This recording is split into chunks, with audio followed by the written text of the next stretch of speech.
Bonjour à tous, vous écoutez Servez-vous, la première chaîne de podcast spécialisée dans les services à la personne. Ce podcast vous est proposé par Aladom, site de mise en relation dans le secteur des services de proximité entre particuliers et professionnels. Retrouvez-nous un mercredi sur deux pour de nouveaux épisodes liés au secteur, que ce soit des actualités, des témoignages d'entreprises ou encore des décryptages de thématiques. Aujourd'hui, j'ai le plaisir d'accueillir Ellie Gonnet, cofondatrice de Kandoo, un assistant vocal intelligent dédié aux EHPAD. Conçu pour simplifier le quotidien des soignants et améliorer le bien-être des résidents, Kandoo centralise les informations médicales et administratives grâce à la commande vocale et à l'intelligence artificielle. Ellie nous partagera son parcours, l'origine du projet, son fonctionnement ainsi que son impact sur les résidents et les soignants. Bonne écoute! Donc bonjour Ellie, merci d'être présente aujourd'hui sur la chaîne de Servez-vous. Donc est-ce que dans un premier temps, tu peux te présenter et nous raconter aussi ton parcours, s'il te plaît? Oui, tout à fait. Donc voilà, je m'appelle Ellie Gonnet.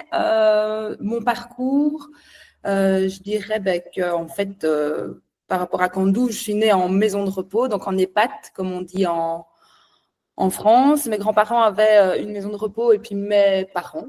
Et donc, j'ai toujours baigné dans cette atmosphère de maison de repos où j'allais jouer avec les personnes âgées et puis j'ai fait tous mes jobs d'étudiant là-bas. Et puis après, je me suis dirigée plutôt vers la psycho au niveau professionnel.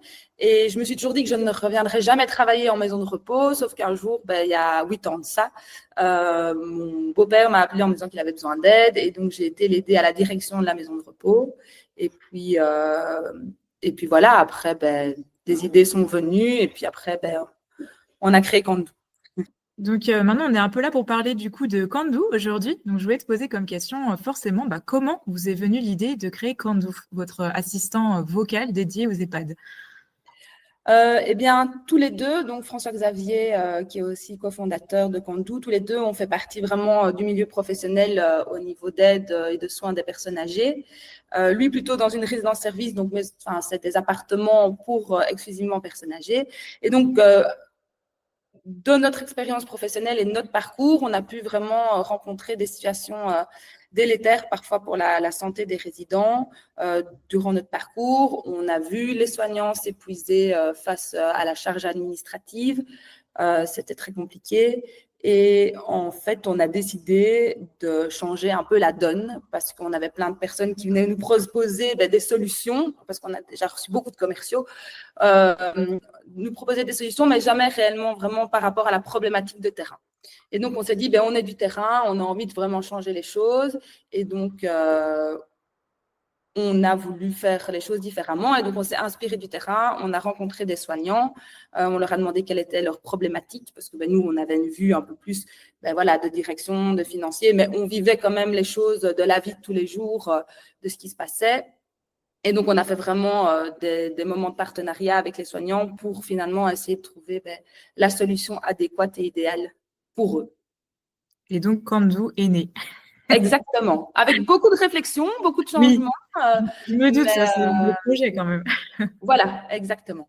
Justement, je vais te demander, est-ce que tu peux nous expliquer un peu quelles ont été les principales étapes de développement justement de ce projet, qui n'est pas sans conséquence, donc de l'idée, on va dire, à la mise en place dans les EHPAD actuellement? Oui. Alors, donc, est née l'idée de vouloir vraiment changer les choses et de se dire que ce n'était pas possible par le mauvais traitement d'informations, par la mauvaise transmission d'informations, d'avoir des cas compliqués au niveau santé, enfin, ce genre de choses. Et donc, on s'est entouré, donc en Belgique, il y a des appels à projets où on peut être aidé par des personnes expérimentées dans le développement de projets, etc. Donc, on a discuté avec eux. Il y avait une personne à la maison de repos, une soignante qui est venue. On a dégagé quelques idées. Et puis après, on a fait des plus grands groupes avec plus ou moins une dizaine de soignantes différentes à chaque fois. Et donc, on a vraiment discuté de leurs problématiques de terrain, de leurs besoins et de comment est-ce qu'elles voyaient qu'on pouvait solutionner les choses. Et donc, petit à petit, est né vraiment l'assistant vocal qui est Kandoo. Donc, c'est une box qui va s'intégrer à la télévision du résident. Et en fait, il va pouvoir transmettre les informations visuellement et la soignante ou le soignant va pouvoir transmettre oralement. les informations. Parce que on s'est dit, voilà, il faut vraiment le côté plutôt intuitif et instinctif. Et donc, c'est vraiment l'oral. Il n'y a plus besoin d'avoir des tablettes, de téléphone, un bout de papier qu'on met dans sa poche, etc., ou de retenir. Donc, on a vraiment visuellement les informations dans la chambre du résident et on peut les transmettre oralement, ce qui est assez fluide et instinctif. Donc voilà, ça fonctionne pour tous les soignants et peu importe l'origine. Aussi les accents sont pris en compte, etc. Et parfois, ça facilite quand même la transmission d'infos parce que l'orthographe, parfois, ça bloque aussi certains soignants d'écrire ou la tournure de phrases. Il y a des études qui ont vraiment été prouvées qu'il y a de la rétention d'informations parce qu'on est parfois gêné de la manière dont on écrit ou dont on formule les phrases. Donc voilà, là, l'assistant retranscrit et corrige les fautes d'orthographe pour vous, donc il n'y a pas de souci. Super, oui, en plus d'être intuitif, c'est beaucoup plus rapide en fait aussi qu'effectivement écrire ou même d'utiliser un appareil. Voilà, c'est comme ça vient directement en fait la voix, donc en plus d'être intuitif, c'est un gain de temps énorme. Exactement. Et il y a moins cette charge mentale aussi de se dire attention, il faut que je retienne. Généralement, on va dire que les soignantes, elles font peut-être en fonction de la taille des EHPAD, mais peut-être entre 12 et 20 résidents sur la matinée. Et quand il faut retenir toutes ces infos, d'abord pour pour en prendre soin et puis retranscrire les informations qu'on a récupérées pendant le prendre soin, ça fait beaucoup d'infos. D'accord. Donc, ça leur permet aussi de se dire, voilà, je quitte la chambre avec le sentiment d'un travail bien fait. Bien sûr, complètement. Et du coup, là, tu étais un peu en train d'en parler justement, parce que vous avez travaillé avec pas mal de personnes justement pour créer Kandou. Est-ce que tu peux nous parler un petit peu de comment s'est déroulée la collaboration, donc que ce soit avec les professionnels du secteur, voilà, les soignants, les personnes qui travaillent dans les EHPAD pour concevoir justement Kandou aujourd'hui? Oui. Et donc, du coup, est née l'idée de la box. On a créé des POC, donc c'est des Proof of Control, concept, Proof of Concept. Et donc, on les a installés dans plusieurs chambres de la maison de repos où je travaille. Et donc, les soignantes ont pu tester l'assistant vocal. Donc voilà, après, c'était très drôle parce que parfois, il enregistrait la télévision. On avait l'impression qu'il y avait quelqu'un qui disait plein de grossiers mots, mais en fait, c'était la télévision. Voilà, donc il y a des petites anecdotes comme ça assez fun. Et donc, ça a bien fonctionné. Elles sont impatientes de pouvoir, à un moment donné, l'utiliser réellement parce qu'il y a une grosse évolution quand même depuis qu'on a fait ce POC. Et puis après, on a fait de l'UX, donc de l'expérience utilisateur, où on leur a montré en disant, voilà, maintenant, parle à Kandou avec l'affichage. Si tu dois, par exemple, intervenir dans une situation d'urgence, comment est-ce que tu vas parler à la box, où vas-tu trouver les informations utiles à la prise en charge. Donc voilà, et on a pu avoir aussi leur retour en disant, voilà, ça, c'est peut-être pas assez fluide, ça, c'est peut-être pas assez pertinent, ou il manque peut-être quelque chose. Donc voilà, dans la construction, on a vraiment continué à co-construire avec les soignants. Et alors, on continue aussi, on a fait des workshops avec des soignants de 3 maisons de repos différents, en leur demandant quelles sont leurs problématiques sur le terrain, en leur présentant Kandou et en voyant si ça peut vraiment répondre à leurs attentes. Bien sûr. Donc voilà, donc on pense que en construisant ça avec vraiment des acteurs du terrain, je pense qu'on ne s'est pas trompé. Voilà, après, il y a parfois toujours des réticences avec l'idée d'un assistant vocal, parce qu'on peut penser à Google, à Siri, à Alexa, tout ça. Mais c'est vraiment un assistant de soins, donc qui a vraiment été construit dans un langage de soins et exprès pour le soin. Donc, on aurait beau lui demander quelle est la recette de la bolognaise, il ne saura pas. D'accord, voilà, ok. Vraiment spécifique aux soins. D'accord, ça marche. Oui, c'est vraiment personnalisé au secteur d'activité que vous souhaitez viser, de toute façon. Exactement, tout à fait. La co-construction qui est importante, effectivement. Justement, tu en as un petit peu parlé quand même des fonctionnalités Kandou, comment ça se présentait, effectivement que ça se plaçait dans les chambres des résidents, que c'était un assistant vocal aussi qui était un gain de temps pour les soignants. Est-ce que tu peux nous faire une petite journée type concrètement du quotidien, que ce soit pour un résident et un soignant qui utiliserait Kandou? Oui. bien, donc, par exemple, les soignantes en maison de repos, généralement, elles se réunissent ensemble pour faire le rapport. Et donc, on sait ce qui s'est passé le matin, la nuit et la veille par rapport à chaque résident. Donc, après, ça dépend des organisations, mais parfois, elles ont leur liste de résidents à faire, etc. Eh bien, là, en fait, elles pourront discuter avec leurs collègues, avec Kandou, mais pas forcément avoir besoin d'un retour et d'un rapport. Parce qu'elles vont aller dans la chambre du résident, elles vont se badger sur la box qui est connectée à la télévision. Donc, vraiment, en fonction de la fonction du travailleur, du soignant, elle va se badger et là, elle pourra avoir accès aux informations auxquelles elle a droit. Donc, on va dire qu'une aide-soignante, une infirmière et un kiné n'auront pas droit aux mêmes informations parce qu'elles n'ont pas le même travail. Voilà, c'est quand même des données de santé, donc on reste quand même dans la protection des données. Et donc là, par exemple, les soignantes vont se connecter, enfin se badger, et là, va avoir le profil du résident. Et donc, ce profil, elle pourra voir que madame a tel âge, le nom, par exemple, si elle a des allergies, si, par exemple, elle doit manger de manière coupée en petits morceaux, ce genre de choses. Toujours ça, les informations plus sensibles, comme par exemple ne pas réanimer si la personne fait un arrêt cardiaque et ne veut pas être réanimée, c'est une information qu'on a besoin assez rapidement. Qu'on n'a pas le temps d'aller chercher dans le bureau des infis qui est à 2 étages plus haut. Donc, on va l'afficher sur la télévision, mais de manière symbolique. D'accord. Là, ça ne sera pas forcément visible par le résident, parce que le résident aussi a accès, du coup, quand le soignant se badge, a accès à ces informations de soins. C'est aussi une des valeurs de Kandou de pouvoir rendre les informations propres à la personne. Et donc, elle pourra dire, et Kandou affiche le plan de soins. Et là, l'assistant de soins va afficher toutes les tâches spécifiques à faire pour le jour J. Et donc, si d'habitude, elle fait une toilette à l'évier, mais qu'aujourd'hui, on est lundi et qu'elle doit prendre une douche, eh bien, il sera écrit douche. Voilà. Et donc, on ne va pas aller chercher toutes les informations. Donc, quand il y a une stagiaire ou une intérimaire qui est là, ou il y a eu des changements, on le voit directement. Il y aura aussi les différentes transmissions ciblées. Nous, en Belgique, on appelle ça des transmissions ciblées. Mais imaginons, madame a mal à la tête. Ça fait 2 jours qu'elle signale qu'elle a mal à la tête ou qu'elle est tombée. Ça, ce sera affiché sur l'écran. Et donc, le soignant pourra se dire, attention, elle est tombée, elle a mal à l'épaule. Donc, quand je la déshabille ou que je la lave, je fais attention. D'accord. Voilà. Okay. Toutes les informations récentes sont notifiées sur l'écran. Et après, le soignant pourra valider oralement en disant, et Kandou valide le plan de soins, il demandera les tâches qui ont été faites ou pas faites. Et après, le soignant peut donner des informations en disant, madame a mal à l'épaule ou madame a mal à la tête, peu importe. Et ça va se transmettre directement, s'afficher et se transmettre directement dans le DSI, donc le dossier de soins individuels du résident. Voilà. Et donc après, son travail est fait et elle peut s'en aller.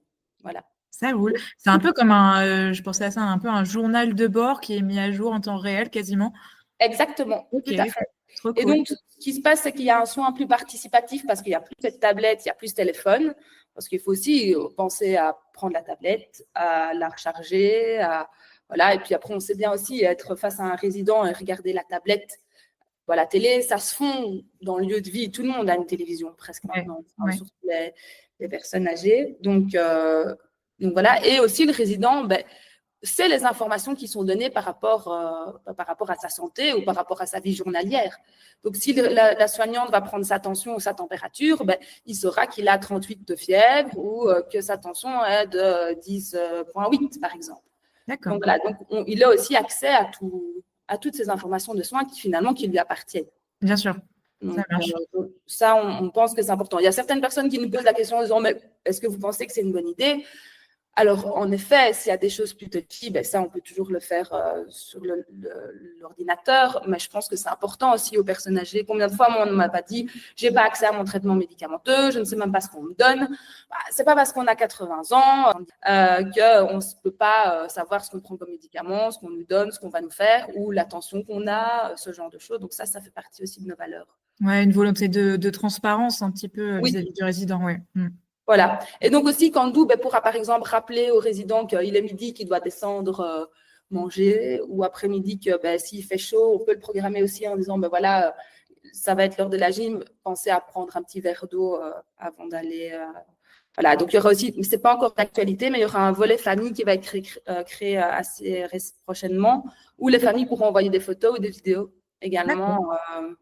Voilà. Donc, donc vraiment un outil de communication un peu 360 au final. Oui, petit à petit, parce qu'on se concentre vraiment sur la partie soins, c'est très important, parce que voilà, notre objectif, c'est vraiment d'améliorer le travail des soignants de terrain. Et après, on ira un peu plus dans les parties, un peu plus divertissement, mais ce n'est pas la priorité. D'accord, ça roule. Une autre question que je voulais te poser aussi, tu en as un petit peu parlé déjà, mais effectivement, la sécurité des données médicales sensibles, c'est un enjeu qui est un peu majeur, forcément. La protection des données, on en parle même beaucoup encore aujourd'hui, et je pense qu'il y a beaucoup d'évolutions qui vont être amenées à faire voilà, en termes de protection des données. Tout à fait. Est-ce que tu peux nous expliquer un peu comment Kandoo garantit la protection des informations des résidents et des soignantes? On a un peu parlé avec le badge. Oui, tout à fait. Donc, il y a le badge. Donc, on ne sait pas, la famille ne saura pas dire et Kandoo affiche le plan de soins. Donc, ça, c'est pas possible. En fonction des responsabilités et du métier des différents travailleurs, ils pourront avoir accès à certaines données et pas toutes. Par exemple, je ne sais pas, moi, la technicienne de surface pourra peut-être dire, voilà, j'ai nettoyé la chambre aujourd'hui, ou madame, j'ai l'information que madame ne se sent pas bien. Mais encore, voilà, ça, ce sera. Mais par exemple, une aide logistique va pouvoir encoder l'hydratation du résident en disant je lui ai donné de l'eau aujourd'hui et je lui ai donné une gaufre, mais elle ne pourra pas voir que monsieur a des dafalgans dans son traitement ou qu'il est, par exemple, elle pourra peut-être voir qu'il est diabétique parce que ça sera peut-être important pour elle pour éviter qu'elle lui donne du sucre ou qu'il faut épaissir son liquide, mais son traitement ou signer des soins, elle ne pourra pas le faire. Voilà. D'accord. Ça, c'est vraiment c'est protégé. Les familles, donc, comme je l'ai dit, les familles ne pourront pas avoir accès. Et après, tout est, donc, on peut mettre tout ça sur un serveur local dans la résidence, donc l'EHPAD. D'accord, ok, ça marche. C'est pas en cloud ou en… Ouais. Oui, oui. Bah, c'est peut-être plus sécure d'ailleurs de mettre ça sur un serveur local que dans le cloud. Je ne m'y connais pas trop, mais…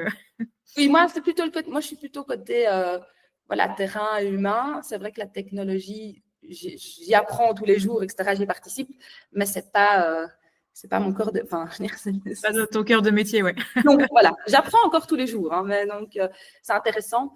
Mais voilà, donc on mélange vraiment. François Xavier est beaucoup plus tout ce qui est tech, informatique, voilà. Moi, c'est plutôt la psycho et l'humain, bien qu'il le soit aussi. Mais donc on fait une bonne équipe et puis après on a pas mal de personnes différentes aussi dans l'équipe qui aident, des développeurs, tout ça. Donc Pas mal de gens qui travaillent derrière. oui, voilà, exactement, tout à fait. Ça marche. J'avais fait un peu des recherches aussi sur vous et du coup, j'avais trouvé des articles qui parlaient un peu du fait que Kandoo, ça pouvait aider justement à l'anticipation des pathologies, notamment grâce à l'analyse de données.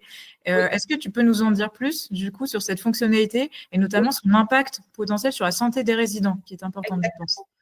Alors, l'idée aussi, donc, c'est de récolter ces informations et de pouvoir, par rapport au dossier de soins individualisé, les informations qui sont encodées en amont, donc par exemple les pathologies de la personne, son traitement médicamenteux, ce genre de choses, ses antécédents. On peut voir ses fragilités et en fonction des données que Kandoo va récolter, on va pouvoir, par exemple, on va se concentrer sur l'infection urinaire, se dire attention, il fait chaud, madame n'a bu que, par exemple, 4 verres. On a aussi, donc, chez Kandoo, on a aussi des boutons d'appel qu'on peut mettre dans la salle de bain. Et en fait, il y a une technologie, c'est comme dans les chauves-souris, donc il y a de l'ultrason qui est renvoyé, donc ça ne filme pas, mais c'est un capteur avec des ondes qui sont renvoyées un peu comme les chauves-souris. Et donc, quand le résident va 10 fois aux toilettes pendant la nuit, on pourra avoir à un moment donné une alerte. Et donc, toutes ces données, ces informations qui sont récoltées et mises ensemble, on pourra avoir à un moment donné une alerte en disant attention, là, madame a un risque d'infection urinaire. Ce qui va pouvoir aussi, anticiper certaines choses, comme anticiper la confusion, anticiper éventuellement la chute, parce que les infections urinaires, ça provoque aussi des chutes. Donc voilà, donc on va vraiment être dans une analyse globale des antécédents de la personne, des informations journalières qui parfois paraissent anodines, et puis avec la concordance avec le traitement, ce genre de choses. Et donc l'idée, c'est de récolter toutes ces différentes data, comme on dit, de pouvoir les anonymiser et de pouvoir créer vraiment des modèles prédictifs par rapport à certaines pathologies du vieillissement pour avoir des alertes plus sensibles et plus pertinentes encore. Voilà. Et ça, c'est le Kandoo Predict, qui est l'idée d'anticiper les choses, comme par exemple, c'est vrai qu'il y a beaucoup de détecteurs de chute, mais on se disait, une fois qu'on a détecté la chute, c'est bien parce que ça, c'est utile, parce que parfois, il y a des personnes qui restent pendant des heures au sol. Maintenant, on trouve ça encore un peu plus pertinent de pouvoir l'anticiper et de se dire, attention, ça, il y a un risque de chute accru, on peut peut-être faire quelque chose. Voilà, après, on ne sait pas tout prédire et tout anticiper, mais en tout cas, apporter un outil pour éviter parfois des hospitalisations inutiles qui, pour parfois les personnes âgées, sont quand même délétères parce que parfois, ils reviennent encore plus mal de l'hôpital que quand ils sont partis. Donc, voilà. Donc, Bien sûr. C'est un peu un outil de prévention au final aussi. Oui, exactement. Important. Complètement. En tout cas, c'est génial, moi, je trouve, comme innovation. J'avais pas vu ça. En tout cas, en France, j'ai pas vu un concurrent qui faisait comme vous. En tout cas, sinon, j'ai pas l'information, peut-être. Mais voilà, je voulais te le dire. Mais en tout cas, j'ai trouvé ça hyper ingénieux et assez novateur, justement, dans le secteur. Donc, bravo pour ça, déjà. Merci. Et c'est vrai que dans le vocal, il y a beaucoup pour les prescripteurs de soins, comme les médecins, etc. Vraiment, pour les soignants de terrain qui sont dans l'action, je pense qu'il y a très peu de choses parfois qui sont créées. Et donc voilà, c'est ce qu'on avait. Comme on vient du terrain, je pense qu'on avait vraiment envie de… Voilà, pour les médecins, il y a beaucoup de choses qui sont déjà créées. Oui, bien sûr. Non, mais en tout cas, c'est hyper intéressant tout ça. Et justement, alors, je sais quand est-ce que Kandou, pardon, a été créé, juste pour savoir un petit peu votre… Alors, ça a déjà été pensé il y a 3-4 ans. D'accord. Donc, en 2021. Donc voilà, il y a eu l'idée, il y a eu la petite graine qui a éclos, etc. Puis après, il y a eu tout le processus de réflexion, comme je disais, de brainstorming, etc. Et puis après, vraiment, la mise en place, il y a eu la mise en place, ça a commencé en septembre 2023. OK. Voilà. Et donc là, vraiment, avec des premières équipes qui ont été engagées en 2024. D'accord, OK. On a fait notre première levée de fonds en novembre 2023. Et donc là, on a su commencer vraiment à développer. Et une de nos particularités, c'est qu'on fait notre propre hardware. D'accord, OK. Ça marche. Et, voilà, la box, les boutons, tout ça, ça a été conçu par l'équipe de Kandou et des intervenants extérieurs, des partenaires. Et donc, voilà, on fait ça depuis 18 mois. Et donc là, ça vous appartient, en fait, tout le langage de programmation qui est derrière vous appartient. Oui, exactement, tout à fait. Ce qui nous facilite beaucoup les choses parce que du coup, quand on nous dit, mais attention, ça va être un peu compliqué, on dit en fait, finalement, comme on est propriétaire de l'hardware, on sait pallier, on s'est trouvé plein de solutions à divers freins. Donc ça, c'est très intéressant. Donc, oui, complètement, ouais. Je suis d'accord. Justement, comme vous avez commencé du coup à développer ça dans différents établissements, est-ce que tu peux nous dire un peu quels sont les premiers retours que vous avez eus, que ce soit des soignants ou des résidents après l'installation de Kandou, justement? Alors, du coup, je reprécise, on a déjà installé l'appel personne dans une résidence-service. Pour le reste, vraiment, le Kandou pour les EHPAD, ça ici, ça va être, on commence la production ici et la commercialisation se fera début fin avril. Donc, on a nos premières commandes, mais il n'y a pas encore réellement eu d'installation dans des maisons de repos qui n'étaient pas, par exemple, celle dans laquelle je travaillais. Voilà. D'accord, OK. Voilà.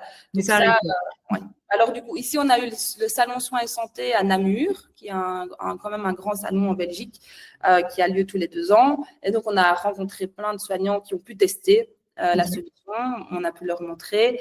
Et donc, les retours sont quand même relativement très, très positifs. On a fait pas mal de démos et de démos programmées aussi dans des EHPAD en Belgique. Ce qui est bien, c'est qu'on ne doit pas démarcher. C'est des personnes qui nous demandent pour qu'on vienne faire des démos. Donc, ça, c'est bien. Mais voilà, donc pour l'instant, les gens nous appellent. Donc, ça, c'est chouette. Et donc, on se rend compte que vraiment, pour les soignants de terrain, ça répond vraiment à leurs besoins. Donc c'est chouette. Et donc ici, dans les prochains mois, on va installer ça dans 3-4 maisons de repos. Donc là, on pourra vraiment avoir des vrais retours d'utilisateurs. Mais voilà, je pense que ce sera que positif. Bon, après, il y aura… Oui, complètement. J'en doute pas. Voilà, il y aura aussi des petits bugs, mais ça, c'est comme dans tout. Hein. De toute façon, même les plus grands ont parfois… Tous les projets de lancement, il y a souvent des petits bugs. Donc, même des vieux logiciels qu'on utilise chez nous, alors que c'est des sociétés qui sont bien placées et qui sont leaders du marché, il y a encore parfois des erreurs. Donc, ça se fera avec le temps, avec l'utilisation que les gens en feront, leur retour également. Exactement. Et alors, On a la volonté, fin 2025, d'installer Candou, mais au domicile. D'accord, ok aussi. Ouais, trop intéressant. Je pensais à ça justement, je me suis dit, mais ça, ce serait encore aussi intéressant de le mettre directement chez les personnes en fait.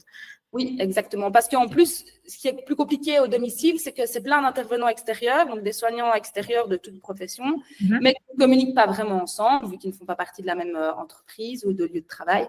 Et donc, les informations se perdent beaucoup plus facilement. Ou soit on met un petit cahier, mais comme dit François-Xavier, qui est menacé par le café tous les jours, puis les écritures, tout ça. Donc, voilà. Donc là, le fait de pouvoir le dire vocalement et que les informations se retrouvent dans un bon endroit, et puis va être transféré aussi sur le logiciel de travail du travailleur, là, parce que là, on est dans un DSI, mais qui est multiplié finalement par chaque intervenant. Et donc là, ça peut se retrouver. Et les informations peuvent concorder s'il y a des choses qui sont importantes pour les différents soignants. Donc, que ce soit le médecin, que ce soit le kiné, l'infirmière, ce genre de choses. Donc, il peut y avoir des alertes. Imaginons que la personne à domicile est tombée. Le médecin peut avoir une alerte en disant Madame Untel est tombée à son domicile, elle a été hospitalisée ou elle a un hématome à la tête. Voilà, donc ce genre de choses. D'accord, ok, trop intéressant. Donc voilà. Là aussi, on aura, je pense, vraiment un bel impact par rapport à l'administratif du soignant et de la prise en charge de la santé des personnes. Bien sûr. Et j'allais te demander aussi, je voulais te poser ça comme question, est-ce que ce sera disponible en France, parce que vous êtes en Belgique? Oui, donc on a l'objectif de développer en France, en effet. Donc voilà, donc ça va se faire tout doucement dans l'année 2025. C'est des choses qui se préparent, hein. Donc le déploiement sera en 2026, mais voilà, ici on a déjà des premiers contacts par rapport à certains EHPAD. Voilà, mais c'est petit à petit. Et puis 2026, on pourra voir après. La Belgique, c'est plus petit. En France, voilà. Donc, ce qui se passe, c'est que nous, en Belgique, il y a deux sociétés de logiciels de soins. Donc, c'est plus facile pour faire un partenariat. Maintenant, c'est compliqué parce qu'il y en a un où le logiciel est assez vieux, donc il n'y a pas les portes des API pour pouvoir se connecter. Donc, on a dû développer aussi notre logiciel de soins en amont. Ce n'était pas prévu, mais on anticipe et on s'adapte plutôt.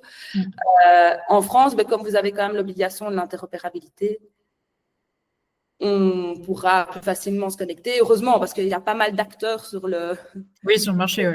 Sur le marché, je pense qu'il y a quand même de monde. Donc voilà, le marché est quand même plus grand qu'en Belgique. Donc, oui, top. En tout cas, c'est parce que je te demande, parce que comme nous, on est basé en France, et notamment les gens qui écoutent le podcast sont majoritairement français, notamment les professionnels. Peut-être que voilà, ils pourraient se dire, ça pourrait nous intéresser dans l'avenir. Donc, c'est bien de le préciser. Non, mais tout à fait. On ne s'arrêtera pas à la Belgique. Donc, la France fait partie des pays dans lesquels on va s'implanter. Ok, top. Ah oui, je voulais aussi te poser cette question-là, on n'a pas trop parlé. Est-ce que vous avez rencontré, parce que c'est quand même un gros projet, innovation, etc., avec un marché quand même où voilà, hein, il n'y a pas énormément, enfin, il y a pas énormément encore, je trouve, d'innovation dans le secteur, mais il y a sûrement des défis auxquels vous avez dû être confrontés ou que vous rencontrez d'ailleurs encore dans l'adaptation de Candou par les établissements. Est-ce que vous en avez eu? Est-ce que vous en avez encore? Est-ce que c'est compliqué à mettre en place? Est-ce que les gens sont plutôt OK sur le principe ou réfractaires ou compliqués? Voilà. Alors, il y a la question de la protection des données. Ça, je pense que c'est parfois la grande question. Mais ça, voilà, de toute façon, tout ce qui est RGPD, tout ça, c'est bien respecté. Et on fait vraiment bien attention, comme on disait, avec le badge, tout ça. Il y a peut-être le problème, parfois, on se dit technique de la télé. Est-ce qu'on doit allumer la télé? Tout ça, ça a été bien pensé aussi. Donc, il n'y a pas besoin d'allumer la télé. Tout se fait automatiquement au badge. Voilà, on essaye vraiment d'être le plus... Enfin, comment dire, on a vraiment envie que la technologie finalement s'efface et que ça devienne naturel. Et puis après, qu'on oublie presque que ce soit là et que ce soit vraiment très facile. Qu'est-ce qu'on a pu avoir d'autre comme souci? Après, je pense que c'est parfois, dans un de nos workshops qu'on a fait, c'était un peu la réticence par rapport à la technologie. Voilà. De changer les habitudes. Mais bon, ça, je pense de toute façon que c'est un peu pareil pour tout le monde. Il y aura des gens qui seront pour, il y a des gens peut-être qui seront pas forcément pour, mais Mais voilà, après, je pense que ça reste, comme je l'ai déjà dit, assez instinctif. Donc, il ne faut pas manipuler, il ne faut pas comprendre comment ça fonctionne. Les écrans, les interfaces sont bien faites pour que on sache les mots qu'il faut dire pour activer les différentes fonctions qu'on veut prendre. Et donc, là, il n'y aura pas besoin d'un grand moment un long moment de formation. Ça va se faire assez rapidement. Et je pense que la plus-value est plus importante que peut-être les côtés peut-être un peu plus négatifs. Oui, c'est ça. Mais voilà. Après, il y avait aussi la question dans les chambres à 2 lits, parce qu'en France, dans les EHPAD, on a parfois des chambres à 2 lits. Et donc, comment est-ce qu'on fait par rapport à l'anonymisation des données, ou si la famille est là et qu'on doit dire quelque chose. Voilà. Après, on ne sait pas pallier à tout. C'est vrai. Maintenant, sur le terrain, nous, en tout cas dans la maison de repos où je travaille, si la famille est là pendant les soins, on demande aux personnes de sortir, parce que c'est aussi l'intimité de la personne. Donc, on a aussi cette intimité corporelle et visuelle à respecter. Donc voilà. Et puis après, dans certains cas, on n'est pas obligé de le dire tout haut. On peut aller le mettre dans l'ordinateur. Mais bon, ça, c'est une question de conscience professionnelle aussi. Complètement. Avec de la technologie ou pas, parce que des aides-soignantes qui parlent sur le résident dans les couloirs et des familles qui passent, ça arrive aussi sans technologie. Donc voilà.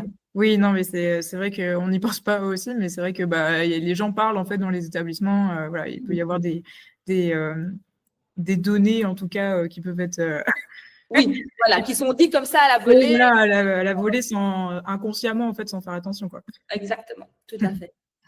Ça marche. Et alors, il me reste 2 questions encore à te poser. On en a un petit peu parlé de celle-là, mais je voulais quand même te la poser. Est-ce que vous avez des projets d'évolution pour Kando? Donc, tu m'as parlé effectivement d'implémenter ça à domicile directement.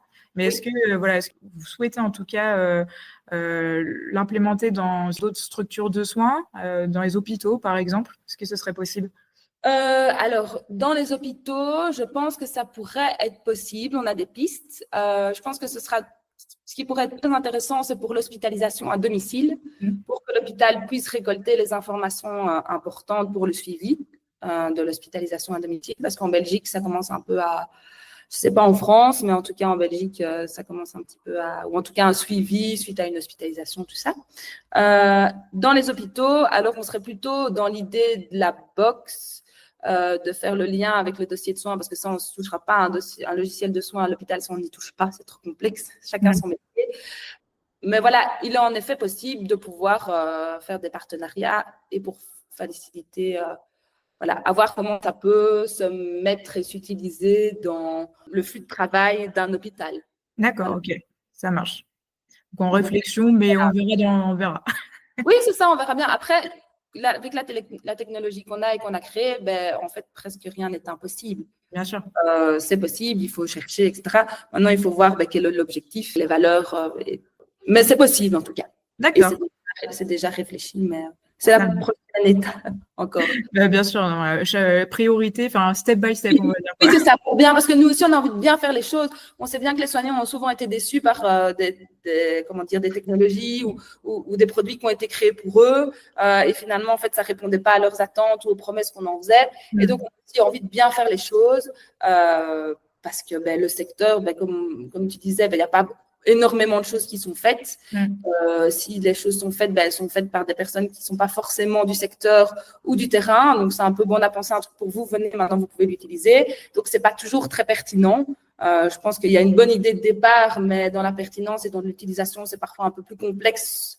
Entre la théorie et la pratique, c'est toujours différent. Et donc, pour vraiment faire les choses bien et ne pas décevoir, entre guillemets, j'aime pas dire ce mot, mais le consommateur ou plutôt l'utilisateur. Ça marche. Ok, super. Et dernière question que je souhaitais te poser, comment est-ce que tu vois l'avenir des technologies d'assistance vocale dans le secteur médico-social pour toi? Je pense que ça va évoluer et je pense que ça va prendre quand même une certaine place parce que je pense que c'est intéressant. Voilà, ça permet d'être moins, comme on disait, manipuler un objet, manipuler un device. Donc, dans les relations, on est quand même toujours avec l'autre. On n'a pas quelque chose entre eux. enfin en tout cas qui se met entre les deux personnes ou les plusieurs. Je pense qu'avec notre monde et nos sociétés qui se diversifient au niveau des cultures, des langages, des accents, je pense que c'est chouette aussi parce que ça permet de mettre tout le monde sur, on va dire, un même pied d'égalité, parce que le vocal, c'est plus simple. Bon, après, dans un salon, il y a quelqu'un qui me dit, si la personne ne parle pas français, je dis, elle peut avoir un très gros accent, mais je dis, mais si elle ne parle pas français et qu'elle ne le comprend pas, moi, je ne sais pas pallier à tout. Donc, voilà, je dis, mais en tout cas, je pense que ce sera plus fluide que l'écriture ou comprendre un logiciel de soins ou sur une tablette, un smartphone, des informations. Donc voilà, je pense que... Et après, on s'y habitue aussi. Oui, je pense aussi. On s'y habitue. Au début, on prend ça, on se dit, ah là, ça va être compliqué. Et puis finalement, en fait, ça devient automatique. Par exemple, à la maison, on a et Google. Quand je vais éteindre les lumières, j'ai Google éteint la lumière. Mais parfois, je suis ailleurs et je vais le dire, non, c'est pas possible. Donc, je pense qu'on s'y habitue, vite. Et alors, du coup, nous, c'est vrai qu'on est, dans un premier temps, focus sur les soignants. Ça, c'est clair. C'est vraiment les personnes qu'on veut vraiment aider et qui en découle le bien-être aussi des personnes âgées. Mais pour les personnes âgées, je pense aussi que, ne sachant plus forcément toujours écrire, tenir un crayon, c'est parfois au niveau de la mobilité, c'est compliqué. L'écriture est parfois compliquée. Parfois, quand je fais signer des documents aux résidents, ils me disent, mais je sais vraiment plus écrire, j'arrive plus à tenir. Et donc, le fait de pouvoir parler, ça donne aussi une facilité à la personne. Voilà. Et donc, voilà. Et comme par exemple, notre bouton, on a créé aussi un bouton intelligent d'appel infirmier où, en fait, il répond à l'aide et au secours. Donc, la personne ne doit plus forcément appuyer sur le bouton. D'accord. Donc, c'est aussi le vocal, quoi. Ouais, ça marche. Ok, top en tout cas. Écoute, je crois, Ellie, qu'on a fait le tour des questions. Parfait. Je te remercie pour cet échange. C'était super intéressant et pour nous avoir présenté Kandoo, donc l'innovation qui transforme un peu le quotidien des soignants et qui améliore aussi la qualité de vie des résidents d'EHPAD. Donc, si vous êtes un professionnel qui nous écoute du secteur et que vous souhaitez en savoir plus sur cette solution, je vous invite à découvrir leur site internet que je vous mettrai en description de l'épisode et voir comment il peut potentiellement transformer également votre établissement quand forcément la solution sortira en France. Mais en tout cas, n'hésitez pas à en savoir plus. Voilà, c'est tout pour cet épisode. J'espère sincèrement qu'il vous a plu. Donc comme je l'ai dit, n'hésitez pas à vous rendre sur leur site internet ou sur leurs réseaux sociaux pour suivre tous leurs projets. Vous trouverez d'ailleurs tous les liens en description de l'épisode. Et comme d'habitude, si vous avez aimé ce format, n'hésitez pas à suivre le compte Instagram servez-vous-podcast pour être au courant des dernières sorties. Je vous souhaite à toutes et à tous une bonne journée ou soirée et je vous dis à bientôt pour un prochain épisode.